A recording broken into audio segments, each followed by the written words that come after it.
My name's Paul Barker. I apologize, I'm losing my voice, but I'm a product engineer on the ArcGIS Online team. I happen to also work with the arcade team as well. And this is Lisa. She's a product engineer and a cartographer on the Living Atlas team. And she's a superstar with arcade and helps us figure out what to build. So we're going to talk specifically about pop-ups today and how you can use arcade to kind of create better pop-ups. How many people here are already using arcade? How many people went to our session yesterday? All right, there will be some repetition. I apologize. But hopefully there's a few new things scattered in there. So arcade is a lightweight expression language. And really what that means is that it's a way for you to do different things in a standardized way across the ArcGIS platform. So the expressions that you write in Pro work in online, they work in the mobile apps if they're built on the latest runtime. And what it really allows you to do is derive new information. So think about it as almost calculating virtual fields on the fly from time to time. You can persist that data and actually calculate them to the actual data set using Field Calculator, but it allows you to kind of derive new information, it allows you to format things, and just generally improve the quality of the experience to your user. And so there's a number of things you can do. Like I was saying, you can create these custom field values. One of the cool things about it, that on the fly aspect of it, is you don't have to own the data. So you can pull in data from the Living Atlas, which I think Lisa's going to show you, and derive new information from there, symbolize in new and interesting ways. Like you're going to see, you don't have to write a lot of code to do something cool and useful. You can obviously write really complex expressions, but you can keep it pretty simple and still add a lot of value to the pop-up at the end of the day. And one of the newest features that we've got in Arcade is feature sets. And those are a way to access data in other layers in your map or from the service.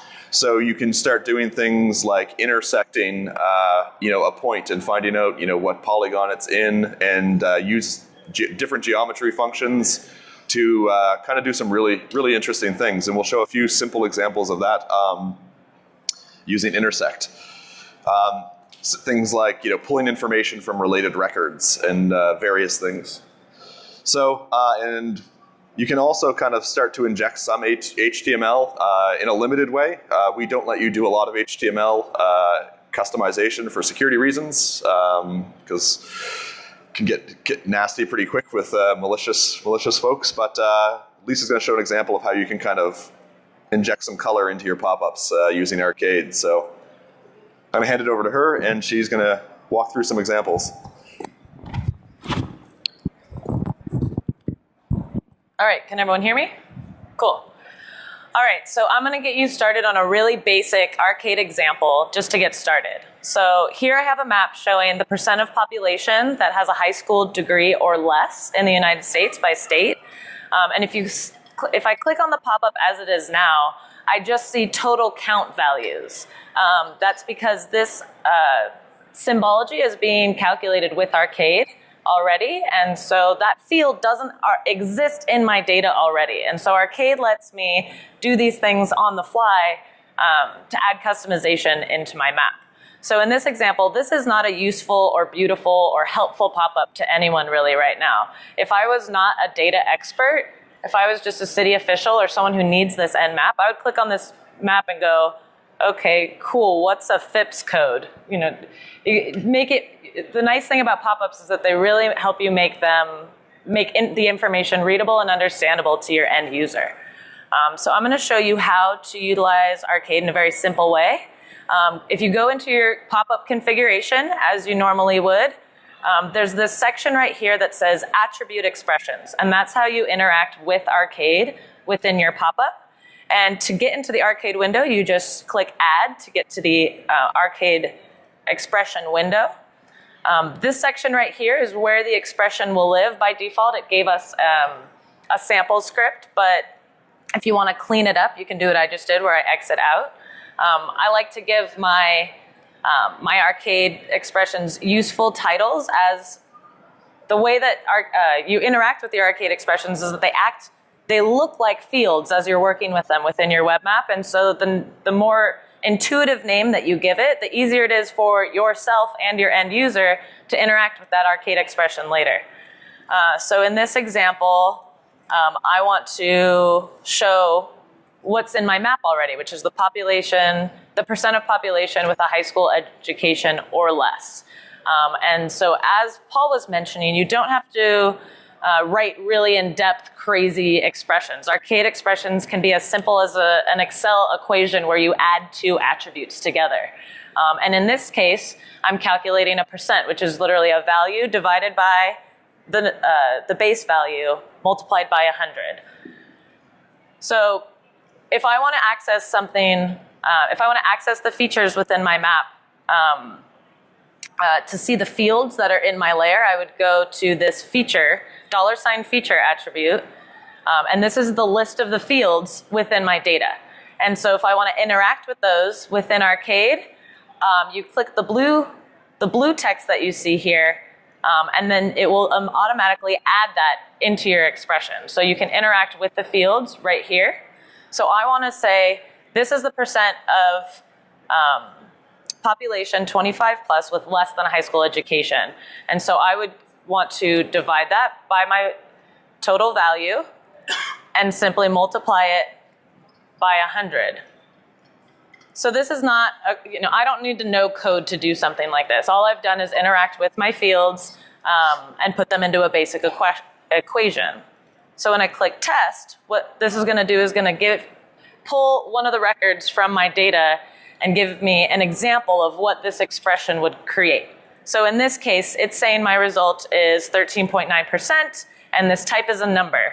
So that is what I'm expecting, and so I'm going to go ahead and use this with this value within my pop-up to make it a little bit easier to understand. So when you click OK, it adds it here. This is the expression that we just created, and because we put a nice name, it's easy to understand and access it later. And as they probably mentioned in the last session, I saw a lot of you guys stuck around. We really encourage people to create a custom pop-up. So the default is the list of fields, which was that kind of not so useful view that we saw at first. And so I'm going to encourage you guys to click custom attribute display and go into configure in order to create more in-depth pop-ups. So in this example, I just want people to understand the percent of population in the state that has less than high school education. So, so there are, I'm going to say there are blank percent people age 25 plus with less than a high school education. And so when you're working within your pop-ups, you click this plus sign to access the fields within your attribute or within your table. And the arcade expression acts as a field when you're working in your pop-up. So to access that expression, I go to add field like I would to the rest of my fields. And at the bottom, you'll notice it says expression/expression 0. That's the name of my expression as it would be as a field. And here's my beautiful name that I gave it. So if I select that, it adds it into my pop-up. I can do something simple like bolding it to make it a little easier to understand. And so what it's going to do is it's going to calculate that percent of population on the fly into my map so that now when I click on one of the states, I'm getting a more comprehensive view, it's easier to understand, and all this is happening on the fly. So this is just a really basic example of how to get started with Arcade. And Paul is now going to show you a little bit more complex. All right. So, let me just change my base map for a second so you guys can actually see.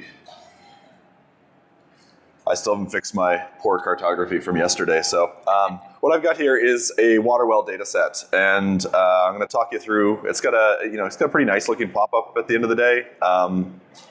It's kind of cramped on this screen, but we've got a lot of the kind of key information. We're using some text formatting to bold things, and we see that we're extremely precise with our depth to bedrock. So there's a few different things going on here. And because I've got the data tab up here, if you look at the values for depth to bedrock as well as static water level, you'll see that there's a 0 here, and the 0 is kind of ambiguous if you're not familiar with the data set. Does that mean that bedrock is at surface or not recorded? And so in the context of this data set, that means not recorded, and that's actually what I'm using Arcade for when I look at depth to bedrock. So I've created a few expressions off the pop-up to kind of help make the information a little clearer to the end user who may or may not be as familiar with the data set. So if I go to the pop-up here, I've got a few different expressions. I'll look at the depth to bedrock really quick. And it's using an if statement, and all it's really saying is if the depth to bedrock is equal to 0, return the string not recorded. Otherwise, return the actual depth to bedrock and put the unit of measure next to it. So it logically makes sense to store it as a number in the database.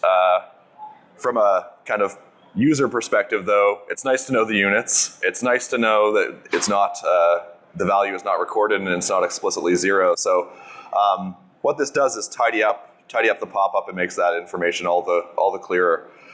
Static water level is effectively doing the same thing, but it's using a slightly different format. So you can write an if statement as a single line, like with if, or you can actually use kind of a more traditional if-else statement. And so that's really the only difference here. And in this particular case, I'm being a little thoughtful and rounding it to 2 decimal places so that it doesn't look ridiculously large. So I could have done the same with the bedrock, but I left it off just to kind of talk about the round function.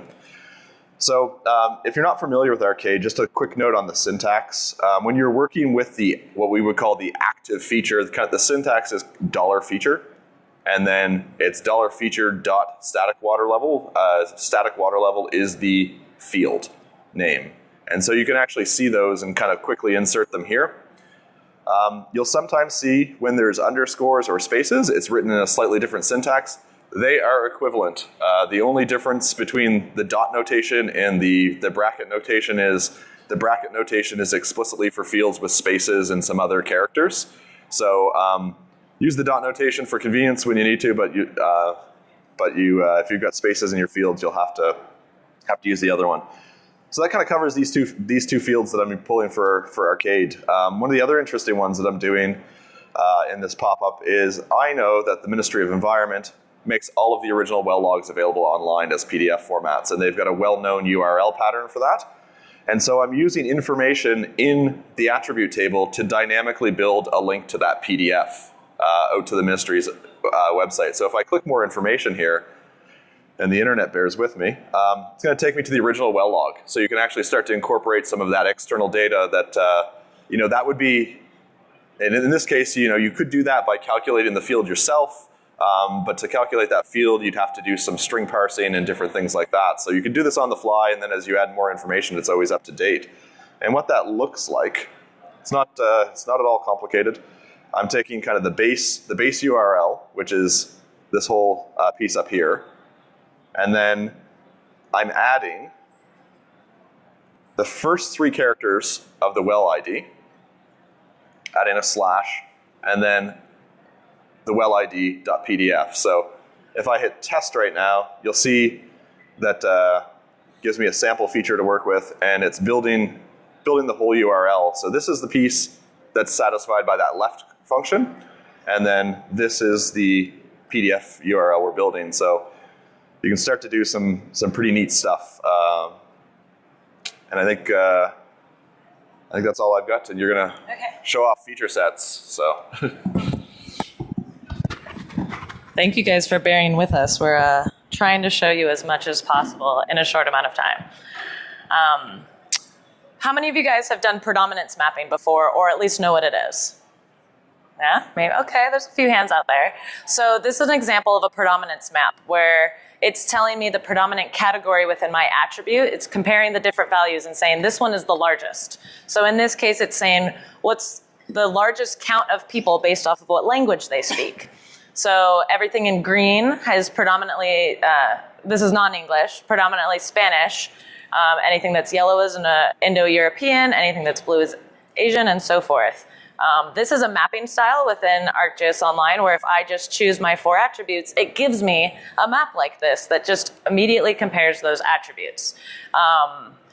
And by default, because that's being done on the fly within smart mapping, the pop-up won't tell you what the predominant value is. So we could use Arcade to insert that type of information. So you'll see that what I'm doing here is saying, in this area, it's predominantly Spanish. And you'll also notice that that green color matches what's on the map. And when you click on an orange one, the orange value matches what is on the map. And so I'm using two different Arcade expressions to accomplish what is being shown here. Again, if I go into my pop-up configuration, the first one I'm doing is I'm using Arcade to calculate that predominant value. And I know this looks a little bit intimidating, but I have to be completely honest, I did not write this. One of our coworkers actually wrote this blog called Creating a Predominance Visualization within Arcade, and he actually gives us this code. And so all I did was copy this, paste it into my thing, into my Arcade expression, and then defined the fields that I was comparing and what text I want to appear when I click on that pop-up. And so this is really easy to find and access and add into your own maps. But what this is doing is I said, okay, here are the fields that I was mapping, and here are the things I want it to show. And so that's how I use that field. I say that in this area, it's predominantly, and then I access that expression that I wrote that tells me what the predominant value is.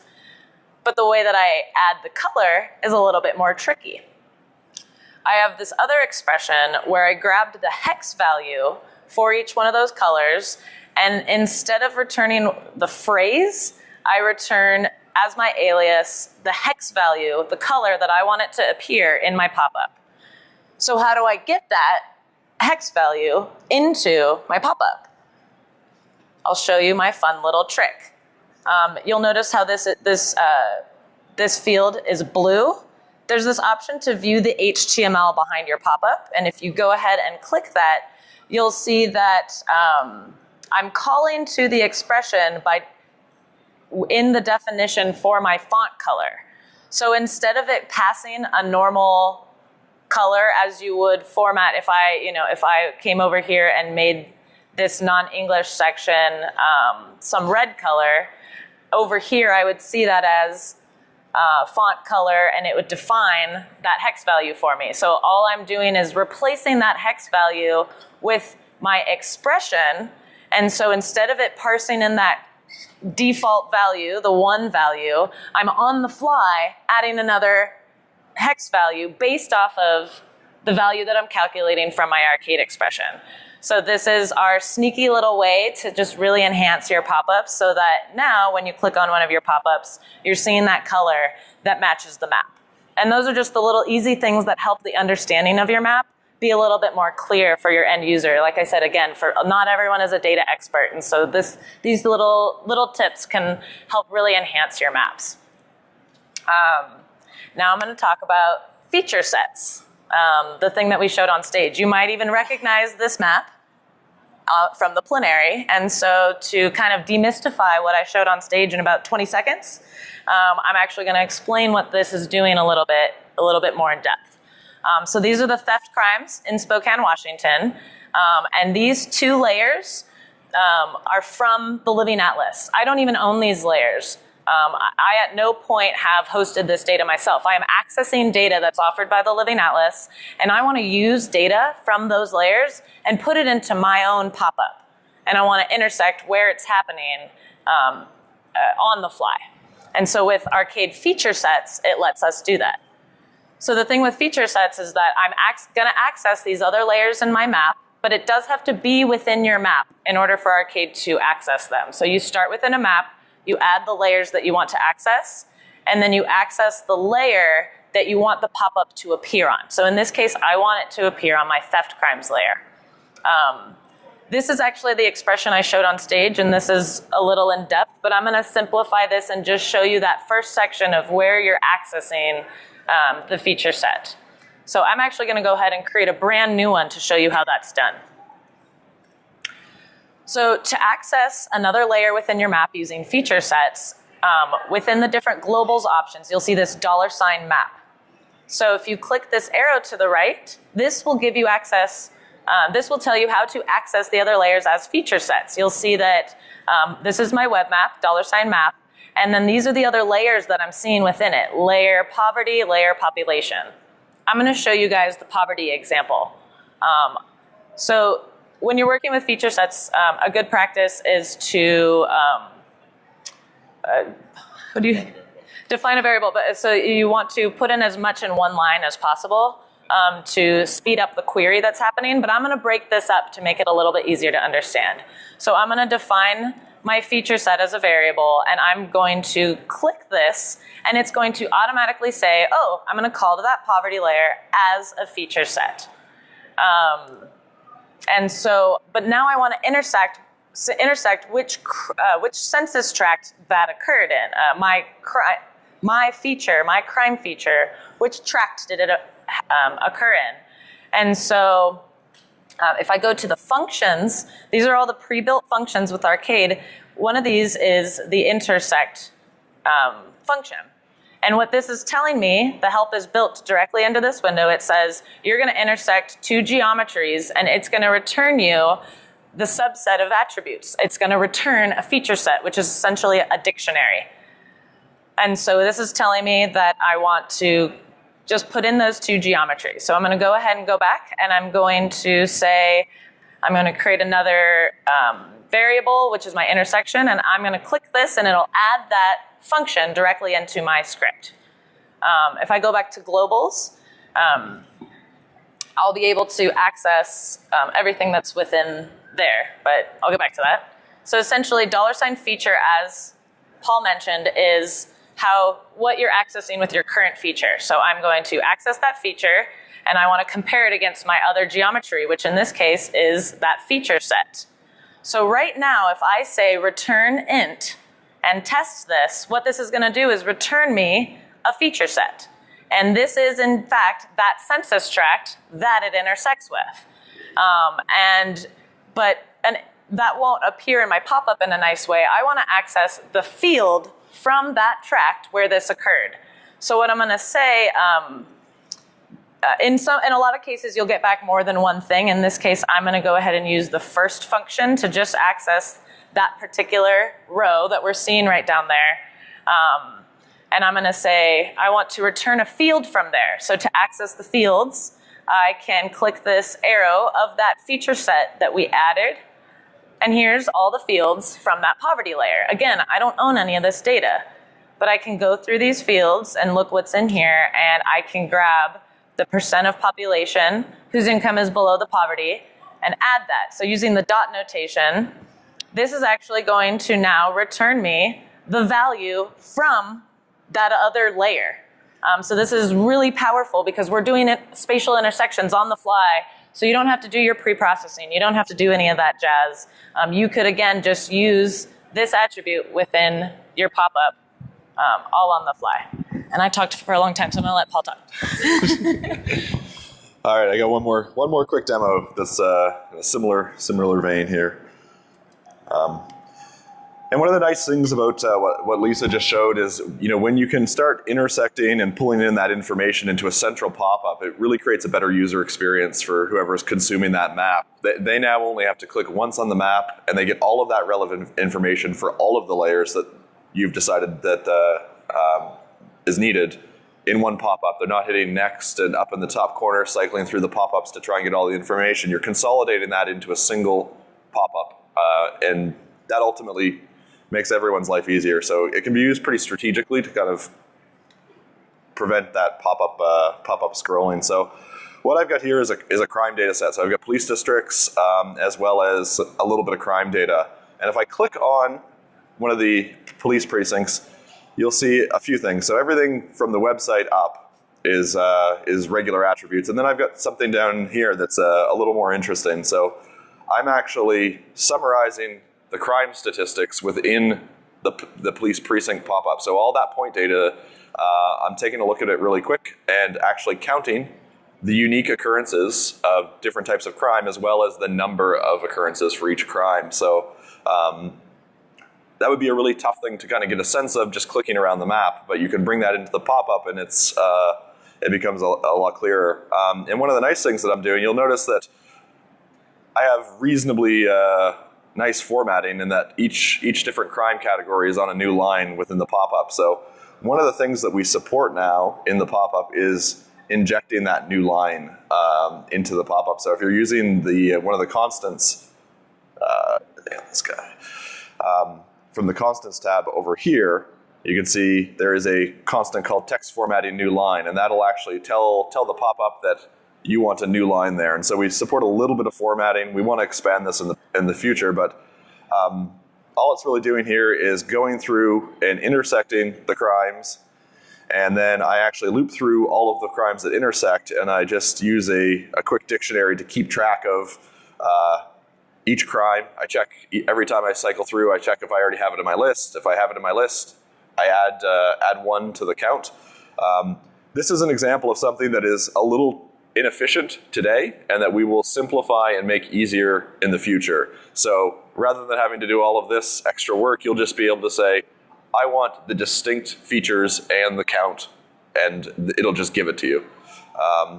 And then at the end here, I'm just looping through that dictionary at the end and saying, okay, I want to get the name of the crime, which in this case is K. It's a poorly named variable, but and I want the actual value stored with K as well, or the count stored with K. So, and then for each crime that I loop through in my dictionary, I'm going to add a new line. And so it's just iterating over that list of crimes and building a string with that new line character. And the end result is the pop-up that has all of that information. And I'm using a very similar expression right here to look at the numbers inside of there and pull out the top crime. So if you look down this list, you'll see vandalism has the highest count, and that's why it's listed there. So doing a very similar thing. And we are out of time, and there is probably somebody next. And so very quickly, I'll hand it over to Lisa, and we can take a few questions kind of outside there if you have them, or come find us on the island. Just real quick, there are a ton of different resources for getting started with Arcade. Instead of giving you all of those links, you can just access that one short URL that's on the top left. And you can get to different examples. You can get to our GitHub repo. You can get to the help document. You can get to a story map tutorial. And this is a really easy way to get started with Arcade. A lot of these step you through the examples. Please take the survey, and we'll be out back to answer questions. Yes, please take the time to fill out surveys. We spend a lot of time reading them and thinking about what we want to show you guys and what's going to add the most value. And so your feedback is essential to making it useful for you. Thanks.